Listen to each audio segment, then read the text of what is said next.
Au Kenya, la Cour suprême examine une révision constitutionnelle controversée. Mali, le gouvernement veut revisiter les accords militaires avec la France en Côte d'Ivoire, les nominations administratives désormais sur appel à candidature. Et puis on termine comme de coutume par le Togo, le port sec d'Aditi Kopé opérationnel.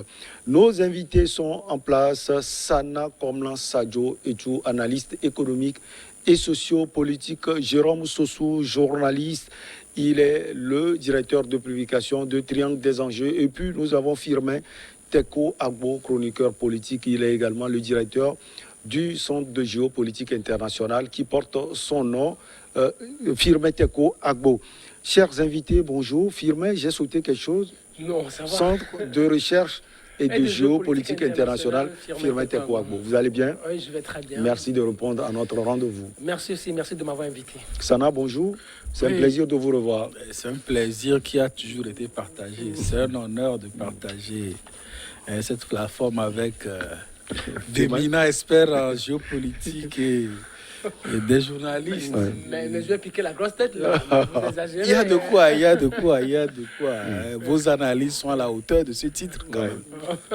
Donc, et puis Jérôme Sossou qui vous regarde. Oui, je comme un sage. Je l'ai dit. Bonjour, bonjour à l'illustre DP journaliste. Vous allez bien, Jérôme? Oh bien, Dieu merci. Il nous a donné le souffle de vie. Ouais. C'est le plus important en fait. Voilà. Parce que sur la terre, il n'y a plus rien que ça. Hein. Voilà, c'est ce qui est essentiel. Tous ceux qui ont des milliards cachés quelque part, le jour où ils tombent malades, ils ne passent plus à ça. Hein. Ils se disent, est-ce qu'ils vont survivre ou vont mourir? Et Dieu merci, s'ils ne meurent pas, c'est à ce moment-là qu'ils vont se rappeler de leur fortune. Et tant mieux s'ils meurent. Le reste là, c'est derrière eux. Donc on dit merci à Dieu de nous avoir encore accordé la vie, le souffle de vie, c'est tout quoi. On prend directement la direction de Nairobi. La Cour suprême du Kenya a commencé mardi 18 janvier à examiner un projet de révision constitutionnelle controversé au cœur du jeu politique depuis plusieurs années dans ce pays qui tiendra le 9 août ces élections présidentielles et législatives. Cette révision prévoit notamment de créer de nouveaux postes dans l'exécutif. Un premier ministre, deux vice-premiers ministres, un leader de l'opposition et d'augmenter le nombre de parlementaires de 290 à 360. Sana, que pensez-vous de... Voilà, que pensez-vous justement de cela? Bon, moi, j'ai deux approches par rapport à cette révision constitutionnelle qui est dite controversée. Et la première approche, c'est par rapport à la forme. Donc, sur la forme, voici comment on l'appelle, le tribunal, comment on l'appelle, la haute cour, la cour d'appel qui juge. La Cour suprême ne s'est pas encore prononcée. Qui juge illégal le projet de réforme parce que, selon la constitution kenyane, le référendum, c'est-à-dire ce type de modification, doit provenir de deux initiatives. Soit une initiative parlementaire, soit une initiative populaire. Donc, il est bien vrai que le processus a commencé, je crois, le 31 mars 2018, quand le président... Uhuru Kenyatta. Oui, il a... C'est quoi le projet s'appelle Building Bridge, quelque chose comme ça. Initiative. Voilà, bâtir des ponts, quelque chose comme ça. Donc, ils ont travaillé dessus, ils ont organisé un groupe qui a travaillé sur ça pendant 2 ans. Et c'est à l'issue de cela il a voulu avoir une adhésion populaire. Donc, il a réussi à réunir sur les 1 million de signatures requis par, c'est pas la Constitution, mais le Code électoral pour organiser ce type de... Il a réussi à 1,33 million de voix sur les 1 million requis. Donc moi, personnellement, sur la forme, je suis quand même surpris que quand bien même l'initiative, on le reconnaît, est partie de Uhuru Kenyatta, qui, je crois que le principal opposant aussi, Raila Odinga. À un moment donné, il y a eu le quorum nécessaire pour lancer un référendum d'initiative populaire qui a été... Voilà, on a réussi à avoir les 1,33 million sur les 1 million requis. Maintenant, les juridictions disent que c'est illégal tout simplement parce que l'initiative a été portée par celui qui ne devrait pas le porter, qui n'est pas prévu par les tests. Donc ça, c'est ma première observation sur la forme. Maintenant, sur le fond, je crois qu'il y a vraiment matière à discussion parce que c'est deux acteurs majeurs de la vie politique qui, à un moment donné, se sont rendus compte que les échéances électorales ont toujours donné lieu à des violences, à des troubles. Ouais. Donc, ils se sont dit, bon, mettons-nous d'accord pour voir, dans la mesure où celui qui gagne les élections, il s'en rafle tout. Donc, essayons de trouver un cadre, ne serait-ce en guillemets, c'est moi qui utilise ce terme, essayer de dédommager un peu celui qui vient en deuxième position, ne serait-ce que lui attribuer peut-être un peu le leader de l'opposition, premier ministre, premier vice-premier ministre, etc. Donc, ce qui justifie la création de ces postes de vice-premier ministre, etc. Et l'instauration de ce qu'ils appellent, eux, le leader de l'opposition, qui serait la personne venue en deuxième place lors des élections présidentielles. Et cela ne concerne pas que ça. Il y a je crois que ça concerne plus de 18 points, ou bien 13 sur 18 points. Il parle de la décentralisation, il parle de la lutte contre la corruption, il parle des violences ethniques. Ouais. Donc je crois que sur le fond, je crois qu'à un moment donné, c'est légitime que des acteurs politiques puissent essayer de dire, bon, nous avons guerroyé entre nous, nous sommes combattus. Il est temps que nous trouvions un cadre pour essayer de régler tout cela. Donc, bon, moi je dis, je ne suis pas jury, je ne suis pas la Cour suprême, mais j'estime que le fond y est. Et tant que l'idée va dans le sens de l'apaisement, dans le sens du règlement, à long terme des conflits post-électoraux, il y a matière à débattre, il y a matière à discuter, et ce serait dommage que la loi puisse trouver cela illégal, parce que l'objectif in fine qui est recherché, ce n'est pas que quelqu'un se maintienne au pouvoir. L'idée derrière, telle que moi je la conçois, c'est une manière de, comment dit-on, de partager le pouvoir, d'essayer d'apaiser toute frustration qui pourrait naître lorsque l'on perd des élections, pour éviter que parfois des revendications, bien des remises en cause fallacieuses des résultats électoraux ne soient observées. Donc moi je pense que sur le fond, c'est légitime, c'est normal, cela dénote d'une grandeur d'esprit. Mais sur la forme, je me demande pourquoi une initiative, quand bien même elle est portée par le président, qui ne devrait pas porter l'initiative, mais qui quand même, après, est soutenue par 1,33 million de voix, largement au-dessus des 1 million requis pour un référendum d'initiative populaire. Donc c'est la question, moi j'attends la décision de la Cour suprême kenyane sur le sujet. Alors Jérôme, sur le fond et la forme, vous ne pensez pas que c'est une bonne chose, puisque selon l'explication de Sana tout à l'heure, même sur le fond, on voit une justice, par exemple, qui est indépendante de ce que fait l'exécutif. Moi, je crois, à mon avis, que la Cour a raison. Et même l'opposition qui conteste aujourd'hui ce processus aura raison. Parce que Uhuru Kenyatta était au pouvoir pendant très longtemps.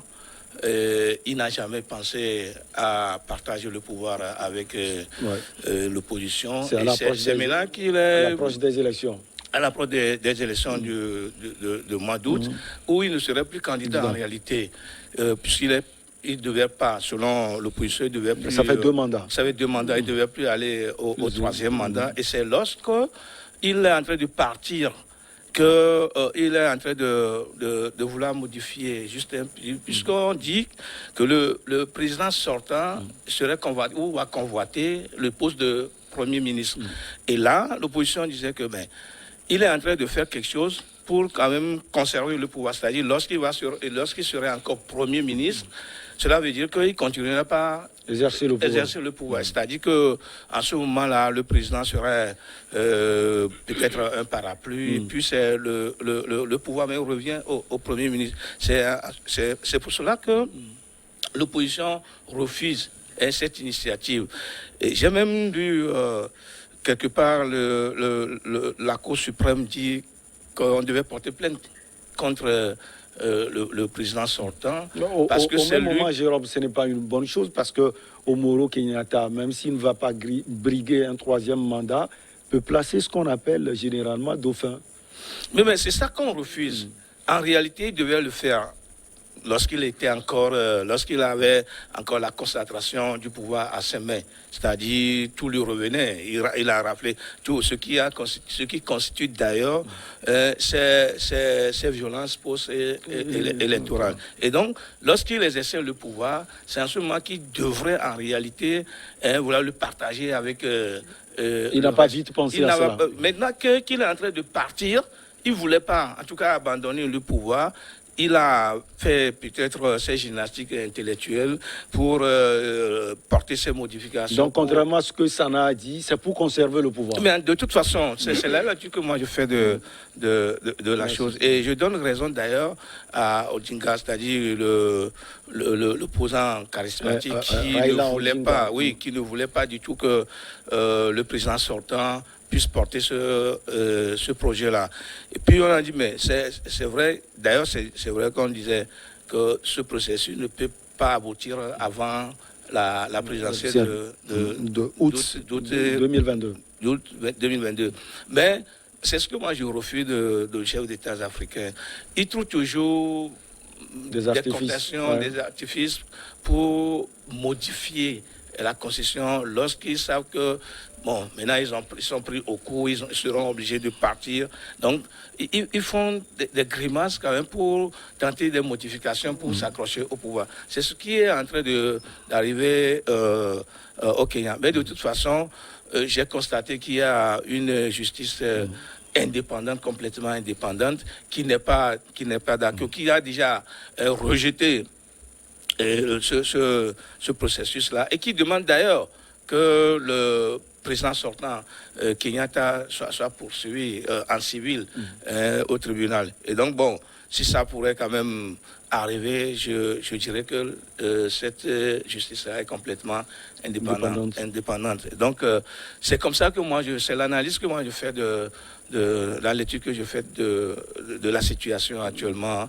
au Kenya. Alors, Firmin, ce qu'on peut saluer d'abord, c'est, comme Jérôme l'a dit tout à l'heure, c'est l'indépendance de la justice kenyane. Et puis, vous pouvez analyser ce qui se passe actuellement dans ce pays. Oui, j'ai trois petites observations à faire. La première observation, vous savez, dans les régimes semi-présidentiels, l'initiative de révision appartient concurremment au président de la République, au Premier ministre et à un cinquième des députés à l'Assemblée nationale. Si vous allez voir même la Constitution française et la Constitution togolaise, vous allez retrouver cette formule. Ça veut dire en réalité, celui qui doit porter une révision, ça peut être le président de la République, ça peut être le Premier ministre, ça peut être également un cinquième des députés à l'Assemblée nationale. Ça dépend des constitutions. Hein. Oui, mais ça, c'est le régime semi-présidentiel. C'est la formule qui est consacrée dans les régimes semi-présidentiels. Mais dans les régimes présidentiels, la donne s'énonce autrement. Quand vous allez au Kenya, c'est un régime présidentiel. Donc, l'initiative de révision n'émane pas du président de la République. Ça émane des députés à l'Assemblée nationale et ça émane également du peuple, en réalité. Donc, le fait que le président Uhuru Kenyatta ait porté cette initiative, déjà, ça fait déjà faux. Pourquoi n'est-il pas passé par les députés à l'Assemblée nationale? Je n'ai pas vérifié, mais peut-être qu'il serait majoritaire, son parti. Exactement. Non, il a voulu juste montrer qu'il devient un président puissant. Donc tout ce qu'il décide peut passer facilement. C'est l'esprit qui est derrière. Sinon, il devrait en réalité passer par l'Assemblée nationale, puisqu'il a des députés à l'Assemblée nationale. Et puis par après soumettre le projet au référendum. Le projet au référendum. Mais il a voulu faire un peu de dictature pour faire passer, quoi. Donc, c'est une sorte de contorsion qui ne doit pas être acceptée. Donc, au vu de tout cela, première chose, on doit conclure que la procédure est viciée. Donc, en la forme, ça doit être rejeté. Ça doit être rejeté. Dans la deuxième observation, vous voyez ce qu'il présente. Ça veut dire, on a peut-être un président, après on a un premier vice-président, après on a un deuxième vice-président. On est où là? Vice-premier ministre. Vice-premier ministre. On a un premier ministre, après on a un vice-premier ministre. On est où là? Deux vice-premiers ministres. Deux vice-premiers ministres. Vous imaginez quel désordre institutionnel il veut instaurer? Ça existe où? Dans quel monde? Quel type Même de au niveau régime? des députés, on passe de 290 à 360. Vous qui venez de sortir des conflits électoraux dangereux, sanguinaires, est-ce que vous avez des moyens, tout d'abord, pour indemniser tous ceux-là qui ont connu des situations difficiles, tous ceux-là qui ont été blessés, tous ceux-là qui ont eu des parents décédés? Première chose, et maintenant on parle de 290 à plus de 360.